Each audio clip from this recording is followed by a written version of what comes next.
Bonjour à tous et bienvenue sur ma chaîne YouTube. Aujourd'hui, nous allons réaliser ensemble une pâtisserie chinoise, la fleur de lotus feuilletée, appelée He Hua Su. Il s'agit en fait d'une pâtisserie qui existe depuis la dynastie des Ming et qui nous vient de la ville de Hangzhou, en cantonais Hangzhou. Cette pâtisserie est également servie comme dessert au niveau de la cour impériale et elle est super simple à faire. Mais il y a différentes étapes à respecter et sinon, pour la recette, c'est tout de suite.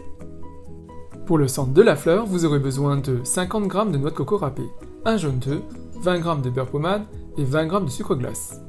Pour la pâte humide, vous aurez besoin de 100 g de farine, 15 g de beurre, 10 g de sucre en poudre, 40 ml d'eau et de colorant alimentaire. Pour la pâte sèche, vous aurez besoin de 65 g de farine, 35 g de beurre pommade. Dans un premier temps, on va récupérer notre jaune d'œuf. Cassez votre œuf dans un bol et récupérez le jaune d'œuf en transvasant d'un côté à un autre.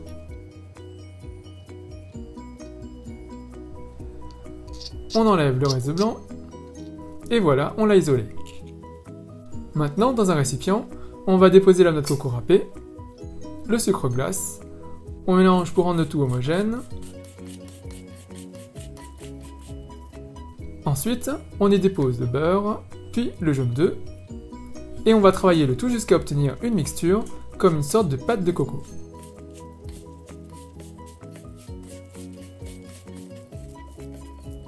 Vous voyez? Ensuite, on lui donne une forme rectangulaire. Ça sera plus pratique pour y découper en parts égales.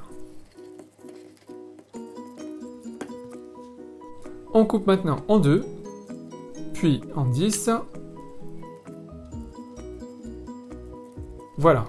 Maintenant, prenez un bloc et on va le transformer en boule. Ça sera notre farce et ce sera également le cœur de la fleur.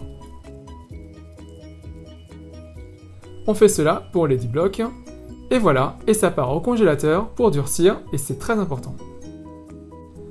Maintenant pour la pâte humide. Déposez du colorant dans l'eau. Je commence par une goutte pour voir ce que ça donne. Ça dépend de votre colorant. On mélange. Et là, ça me semble pas suffisant. Je rajoute 3 autres gouttes. On doit obtenir du rose fuchsia qui donnera du rose pâle par la suite. Voilà, là c'est bon. Maintenant, dans un récipient, on y dépose la farine, le sucre, on répartit le sucre partout, on ajoute le beurre et une partie du liquide coloré. On commence à tout incorporer et à amalgamer. On ajoute le reste de liquide et on amalgame tout pour rendre la pâte homogène. Ça sera le mélange de cette pâte et de l'autre pâte sèche qui permettra de créer le feuilletage. Donc veillez à bien respecter les mesures. On pétrit un peu la pâte, environ 3 à 5 minutes suffisent. Voilà. Et on va la mettre au réfrigérateur en l'emballant dans un film alimentaire pour qu'elle ne dessèche pas. Voilà. Pour la pâte sèche, prenez un récipient et déposez-y la farine et le beurre pommade.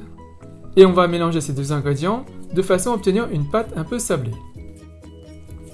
On la travaille un peu. On l'étale sur le plan de travail pour voir si le beurre est bien incorporé. On pétrit un peu la pâte. Là, ça m'a l'air pas trop mal. On va également détailler en 10 blocs. Donc, on forme un rectangle. Voilà. On le divise en 2. Puis en 10. Voilà. Ici aussi, on va prendre chaque bloc et réaliser des boules de pâte. Donc, on travaille la pâte avec les doigts et dans le creux de la main. Compactez bien pour que ça ne se désagrège pas. Voilà pour une boule. Et voilà pour nos 10 boules. On récupère notre pâte humide du réfrigérateur. On l'allonge et on forme un boudin. Et on va donc bien évidemment la détailler en 10 cylindres. Voilà. On récupère un cylindre. On va l'étaler légèrement. On appuie avec la paume de la main et on va utiliser un rouleau à pâtisserie. On étale. Voilà. Une fois cela fait, On la pose sur la main gauche, pour info je suis droitier. On y dépose une boule de pâte sèche et on va, dans le creux de la main, entre le pouce et l'index, englober la boule jaune de notre pâte rose. On vérifie que la boule est bien englobée, voilà. Et là, avec le rouleau à pâtisserie, on va l'aplatir légèrement. Il doit rester une bonne épaisseur. Et on va faire un tour avec la pâte en rabattant le dessus et le dessous vers le centre. Et on fait cela pour les 10 pâtes roses et jaunes. Donc on aplatit la pâte rose en cercle ou en carré.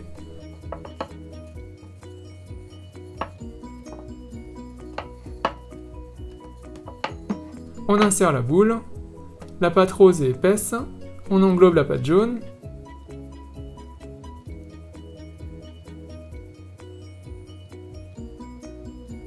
On aplatit légèrement.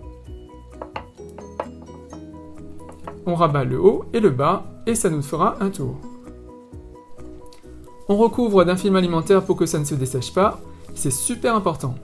Et on va laisser reposer pendant 15 minutes. Au bout des 15 minutes, on récupère une pâte. On étale légèrement. On rabat les bords et on fait le deuxième tour. Et on fait cela pour les 10 pâtes.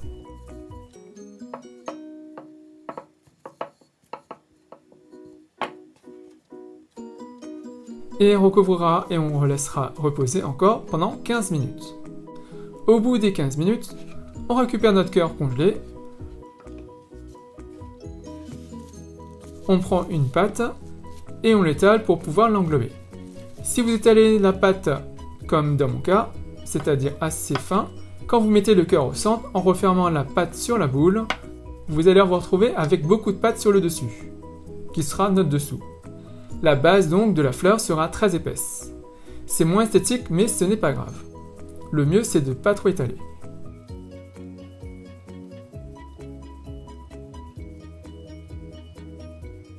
Voilà. Maintenant pour les pétales. Prenez un couteau très affûté et fin.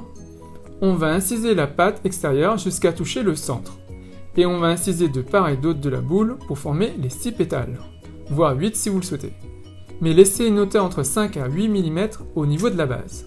Vous voyez, je ne contourne pas toute la boule et je m'arrête sur environ 8 mm de hauteur. Et si les entailles ne sont pas nettes sur la pointe centrale au-dessus, vous pouvez les retravailler délicatement. Si la pointe, donc le sommet, n'est pas sectionnée, les pétales ne souffriront pas. Et voilà, et on fait cela pour les 9 autres. Donc j'étale un peu la pâte pour avoir une épaisseur. J'insère une boule. Je referme avec la technique du pouce et de l'index. Ça me permet d'avoir une épaisseur uniforme. Je referme la boule. La pâte commence à se dessécher si vous observez bien. Je vais aller vite. J'incise la pâte extérieure jusqu'à toucher le cœur congelé.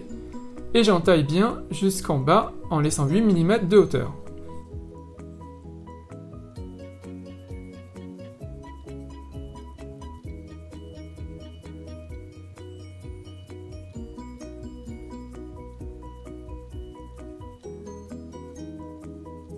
Et vous voyez, on voit le cœur jaune à travers. Le sommet est donc dégagé, et voilà, c'est prêt pour la cuisson. Pour la cuisson, déposez de l'huile dans un wok ou une poêle chaude, ou une casserole. Il faut que l'huile puisse largement recouvrir la fleur. On porte l'huile à 120 degrés, ça marche également entre 120 et 140, mais ne dépassez pas 140. Pour ma part, j'utilise une baguette en bambou, et de petites bulles commencent à se former légèrement à l'extrémité. C'est que c'est bon. On y dépose nos fleurs, faites un test au départ avec une fleur par exemple, et rapidement, vous verrez que les pétales vont commencer à cuire et se détacher les unes des autres. Si votre huile est trop chaude, le centre à base de coco va commencer à carboniser alors que les pétales ne seront pas assez ouvertes. Donc veillez bien à avoir la bonne température. Laissez bien cuire la base si elle est épaisse, et pensez à écumer les impuretés qui se dégagent si besoin, et pensez à déposer les fleurs sur du papier absorbant avant de servir, pour absorber l'excès d'huile. Et au bout de quelques minutes, vous obtiendrez ça. Une belle fleur, mais les pétales ne sont pas très ouverts. Sinon, autre façon de faire. On accompagne la fleur dans l'huile bouillante à l'aide d'un écumoire. ça nous permet d'avoir le contrôle sur la friture. Pendant que ça frit, au début, on aide les pétales à s'ouvrir en les écartant à l'aide de nos baguettes. On y va doucement pour ne pas les casser et pour que le centre de coco ne s'échappe pas. Une fois les pétales bien écartés, on continuera à cuire la base si elle est épaisse. Et voilà le résultat. Elle est plus belle, non? Et une fois que vous aurez fini tout cela, il ne me reste plus qu'à vous souhaiter une bonne dégustation. Donc voilà, j'espère que cette recette vous a plu et comme vous allez voir, elle n'est pas si difficile à faire. En fait, le plus important, c'est de respecter les mesures, les temps de pause, mais également la température de cuisson entre 120 et 140 degrés. Bien sûr, le mieux c'est de garder à 120. Et vous allez voir une très grande satisfaction de voir ces pétales s'ouvrir lors de la cuisson. Et bien sûr, si vous regardez cette recette, n'hésitez pas à me laisser un commentaire juste en dessous, à me dire ce que vous avez pensé. N'oubliez pas de cliquer sur la petite cloche pour être notifié de la mise en ligne de mes prochaines vidéos. Et comme d'habitude, si vous appréciez cette recette, si vous appréciez cette vidéo, n'hésitez pas à faire un big thumbs up, à liker la vidéo, à la partager autour de vous, à vous abonner à ma chaîne YouTube, à me suivre sur les comptes Twitter, Instagram, Facebook, et moi je vous dis à très bientôt. Bye!